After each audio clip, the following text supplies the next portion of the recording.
It's Vietnam in 1968, and a ragtag team of soldiers are sent to find missing Green Berets. However, it's not only enemy soldiers hunting them down, but bloody big feathered lizard creatures.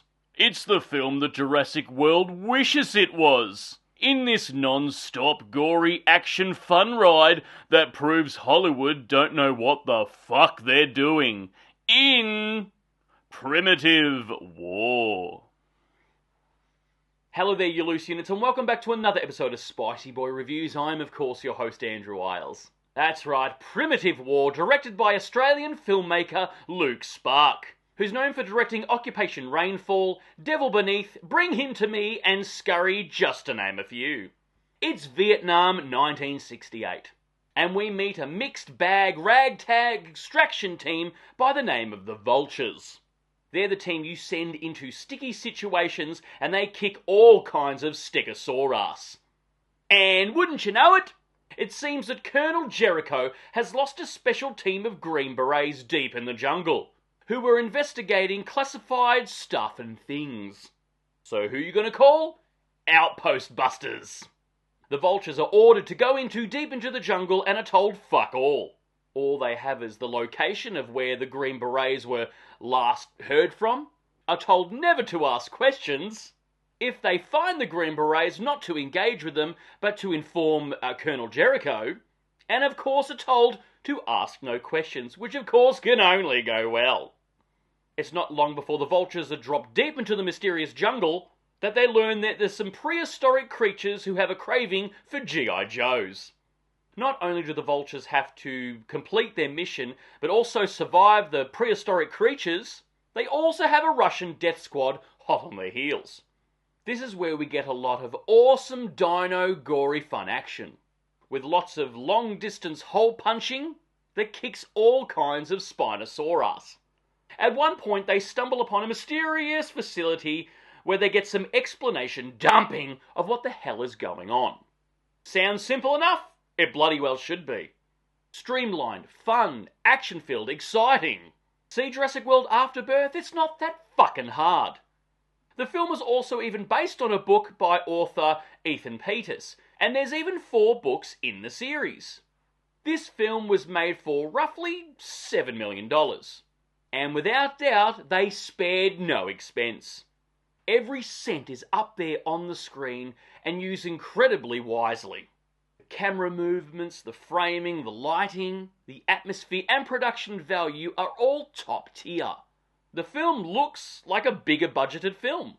The film is very smart with shooting a lot of the action sequences at night to sort of hide any inconsistencies.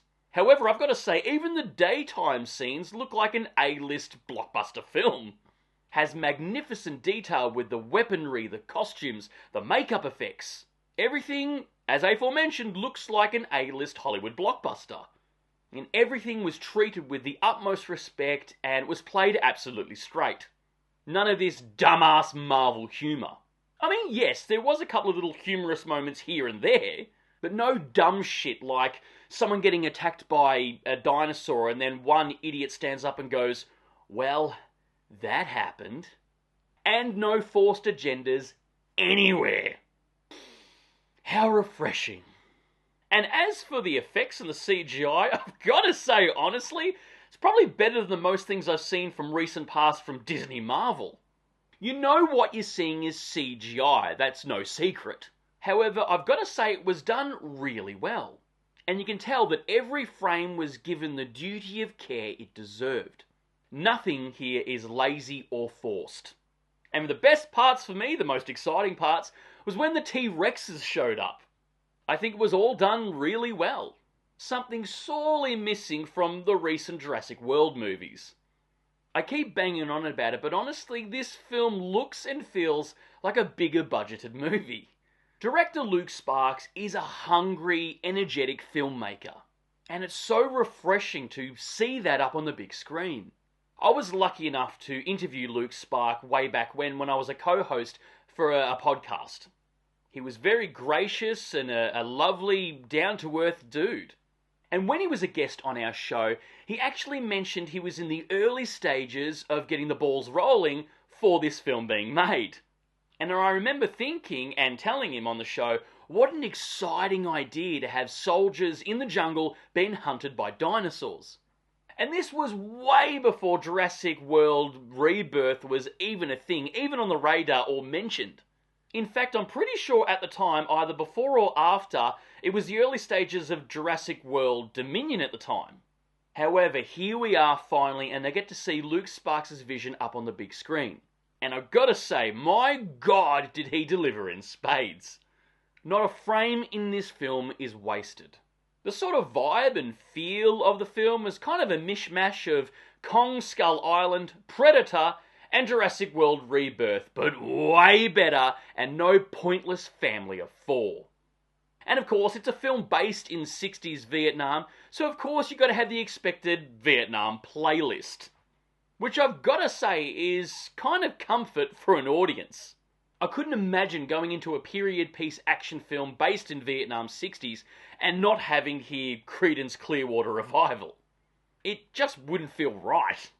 And this film uses a more accurate telling of what paleontologists think dinosaurs may have looked like. Certain dinosaurs with feathers and all.